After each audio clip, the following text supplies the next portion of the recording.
आज की कड़वी बातें मर्द और स्त्री अकेले बैठकर जरूर सुने। पति का अगर किसी से गुप्त संबंध होगा तो वो पत्नी से डरेगा, मगर पत्नी का किसी से गुप्त संबंध बना है तो वो प्रेमी के साथ मिलकर पति को निपटाने की या झूठे मुकदमे में फंसाने की योजना बनाने लग जाती है। ये बात कड़वी है मगर सच है।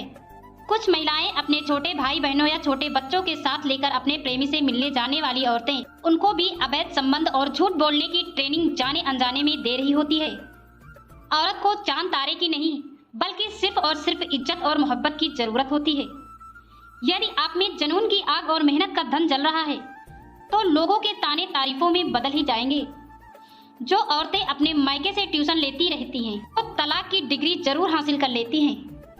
हमसफर चेहरे से नहीं दिल से सुंदर होना चाहिए, क्योंकि गुजरे वक्त के साथ सुंदरता में झुर्रियां पड़ जाती हैं लेकिन मन में कोई दाग नहीं लगता। मोहब्बत नहीं मेहनत करो, धोखा नहीं कामयाबी मिलेगी। उनकी परवाह मत करो जिनका विश्वास वक्त के साथ बदल जाए, परवाह सदा उनकी करो जिनका विश्वास आप पर तब भी रहे जब आपका वक्त बदल जाए। बेटियां अगर दुश्मन की भी हों तो उनके अच्छे नसीब की दुआ करो। एक स्त्री को आगे बढ़ता देख लोग उनके संघर्ष पर नहीं बल्कि उसके चरित्र पर उंगली उठाते हैं। मित्रों, वीडियो अच्छा लग रहा हो तो वीडियो को लाइक करके कमेंट में हर हर महादेव जरूर लिखें। महादेव जी आपकी सारी मनोकामनाएं पूर्ण करेंगे। हमारी जिंदगी में कुछ लोग ऐसे भी होते हैं जो गधे पर बैठने के लायक भी नहीं होते और हम उन्हें सर पर बैठा लेते हैं। रावण ब्राह्मण होकर भी असुर बन गया और सबरी दलित होकर भी देवी बन गई। आपकी नियति आपके कर्मों से देखी जाती है, जन्म और जाति से नहीं। कुत्ते के मालिक को दोस्त बना लीजिए, कुत्ता अपने आप भौंकना बंद कर देगा। ढूंढा तो राजा जनक ने भी अपनी पुत्री सीता के लिए राज परिवार ही था, पर सारी उम्र सुख न पाया। इसलिए माँ बाप व्यर्थ में चिंता में ना पड़े, क्योंकि कर्म का लिखा नहीं मिटता। लोग तुम्हें खूबसूरत बोलकर गुमराह करेंगे, पर तुम आईना देखते रहना। माँ को देखकर मुस्कुरा लिया करो, क्या पता किस्मत में तीर्थ लिखा ही ना हो। पुराने जमाने के लोग एक दूसरे की हिम्मत बढ़ाते थे और आजकल के लोग एक दूसरे का ब्लड प्रेशर बढ़ाते हैं।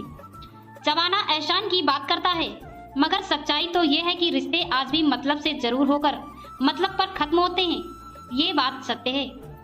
जब अमीर युद्ध लड़ते हैं तो गरीब ही मरते हैं। अगर कोई आपसे कुछ मांगे तो दे दिया करो। शुक्र करो कि ऊपर वाले ने आपको देने वाला रखा है, लेने वाला नहीं। कर्मों की चपेट से कौन बचा है? जिसने जैसा करा है उसने वैसा भरा है। इंसान सबसे चालाकी कर सकता है लेकिन ईश्वर से नहीं। सबकी नकल की जा सकती है लेकिन चरित्र, व्यवहार, संस्कार और ज्ञान की कभी नकल नहीं की जा सकती। सुख का आनंद और दुख का समाधान ही जीवन है। लिबास की कमी गरीब के तन पर अजीब लगती है, मगर अमीर माँ बाप की अर्धनंग बेटियां शरीफ लगती हैं। किसी का कष्ट देखकर अगर तुम्हें भी कष्ट होता है तो समझ लेना तुम्हारे आत्मा में परमात्मा विराजमान है। दो तरह के लोग कभी इज्जतदार नहीं हो सकते, एक चमचागिरी करने वाला, दूसरा अपनी जुबान बदलने वाला। जब एक सास अपनी बहू को जवानी भर की बातें सुनाती है लेकिन जैसे ही बेटे को आता देखती है आंसू बहाने लगती है, जैसे बहू ने उसका जीना हराम कर रखा है। सलाह और नमक उस वक्त तक ना देना जब तक मांगा ना जाए। हो सकता है अगला बंदा फीकी जिंदगी में ही खुश हो। धन दौलत तो संसार में बहुत लोग छोड़ जाते हैं, मगर जो नाम छोड़कर जाए उसी का जीवन सफल है। यदि हालात पर आपकी पकड़ मजबूत होगी तो जहर उगलने वाला आपका कुछ नहीं बिगाड़ सकता। दूसरों की गलती निकालने के लिए भेजा चाहिए और खुद की गलती निकालने के लिए कलेजा चाहिए। किसी की फितरत को आप नहीं बदल सकते। आप प्याज को प्यार से काटोगे तो तब भी आंसू निकल आते हैं। पत्नी 4 दिन दूर हो जाए तो पति सब्र नहीं कर पाता, भाई अगर पास रहे तो कदर नहीं कर पाता। जीवन में आगे बढ़ना है तो बहरे हो जाओ, क्योंकि अधिकतर लोगों के बातें मनोबल गिराने वाली होती हैं। महत्वपूर्ण ये नहीं कि रावण विद्वान था, महत्वपूर्ण यह है कि विद्वान भी रावण हो सकता है। दोस्तों, हमारी पोस्ट आपको कैसी लगी कमेंट बॉक्स में जरूर बताएं। अपने जीवन को 1% बेहतर बनाने के लिए हमारे साथ जुड़े रहें।